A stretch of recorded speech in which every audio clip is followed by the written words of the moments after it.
Today I have 5 overlooked pieces of advice for better guitar playing. Let's dive in. Number 1, stretching. Your hands are part of your body. Your forearms get used the whole time you're playing. You gotta take care of them. So just basic, I'm gonna set up, basic wrist stretches. That was my hip that just cracked. Both directions, both hands, not just your fretting hand. You wanna get both. Warm up your forearms. Again, you wanna do both. Give yourself some finger stretches, wrist circles, making some V's. We often forget that as musicians, as guitar players, we are also somewhat of an athlete because we do use our body to do what we do. So don't sleep on stretching. I did for years, and I've had to do some extensive stretching to make up for my complete lack of it when I was younger. So do it. Thank me later, but do it now. Number 2, keeping a practice journal. Now, my camera's falling over. Now, a practice journal is something that I don't know a lot of people who do this personally, but I have heard of many people doing it, and it really does help with their progress. One person in particular who I know goes in phases of using a practice journal is the drummer JP Boubet, who I went to school with, and he was as good then as he is now. He's only gotten better. But he is a huge proponent of, we're gonna keep all this in to show what life is really like. This is kind of an impromptu video. I told myself I would do a video today, and it's pushing, I don't know what time it is, 5:30 on a Sunday. It's dark now. It's January 26th, so it's definitely past 5. Let's get this in a better spot. The behind the scenes of YouTubing. So JP used a practice journal. He doesn't use it all the time, he said, but when he does use it, he goes, I noticed I made a lot of progress. So what I do, I keep a physical journal, such as this one, and I just write down what I practice and for how long, and then a little bit of how I feel. Oh, I know where I heard this. It was Adam Levy, I think it's Adam Levy. He is a wonderful, wonderful guitar player and teacher, and he talks about how beneficial his practice journal is. So if it works for him, it'll work for you. And on a bonus tip, within that, check this out. This may have been my most productive week of practice in recent memory, and all I did was list out what I was gonna play and for how long.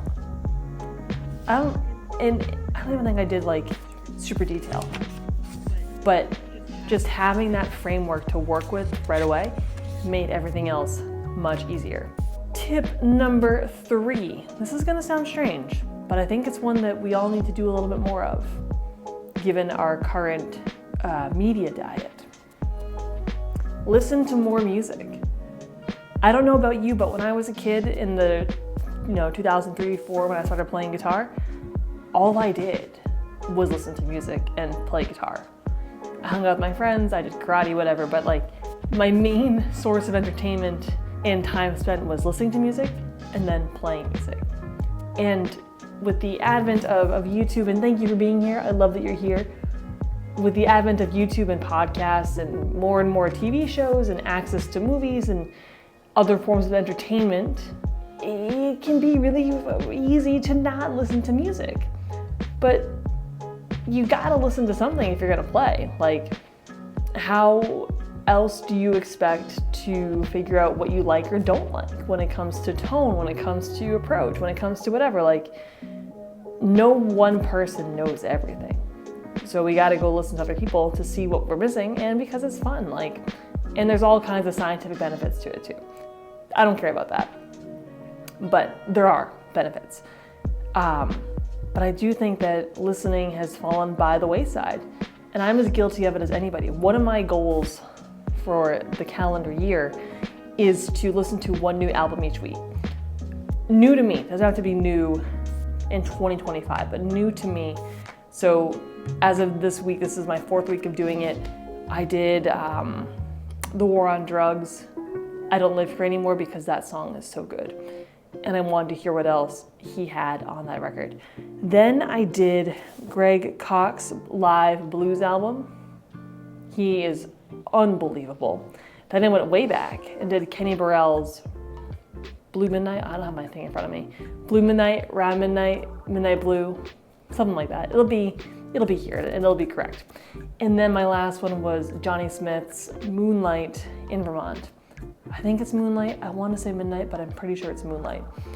And at first I was just listening to them and enjoying them. But then I thought, what if I learned a song from each of these? So they don't have to be done in a week, but giving myself a reason to dive deeper into these artists is so fun. And I could do more than one a week, but then it becomes a little overwhelming. So you don't have to change your entire life, but just adding more music here and there will make you a better guitar player and musician. I am convinced of it. The best writers are voracious readers, and I think the best musicians are voracious fans of music. Tip number 4, this is one specifically for guitar players. Actually, no, for all musicians, but I know most of you out here are playing guitar. Hand isolation exercises. Now, what do I mean by that? We are so used to doing things with both hands at the same time. Scales, arpeggios, whatever else we're working on. We use our left hand and right hand in concert. However, I have been working on these recently, and I thought I could play guitar. I think I'm wrong, because these are so hard. These are so hard to do.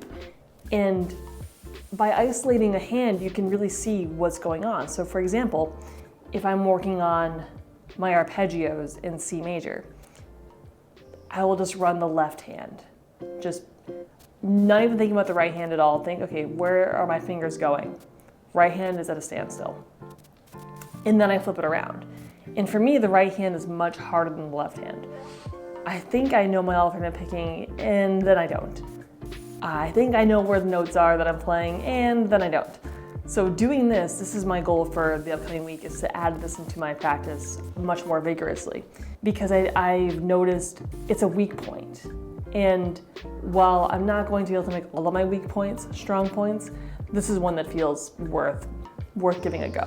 My last overlooked tip, this one might not actually be overlooked, but we're going to include it, and that's playing along with music more. I think it's really easy for us to practice with a metronome or a drum track, but man, what I would have given to have had access to the play-alongs that we have now. When I was 16 and 17 and playing guitar a ton, not that I'm not doing that now, but I was playing a ton of guitar then, I would play along with records, and that is great, except you're constantly playing over somebody. In my case, it was a lot of me playing over Eric Clapton, or me playing over Keith Richards, or me playing over Stevie Ray Vaughan, Led Zeppelin, the Beatles. But the cool thing, and there's a lot of benefits to that, because you kind of learn how to duck and dodge, and you also can just play along with them note for note, which is a whole other thing. But by playing along with a track that doesn't have a lead, lets you be the lead, and it lets you put into practice all these things you've been working on.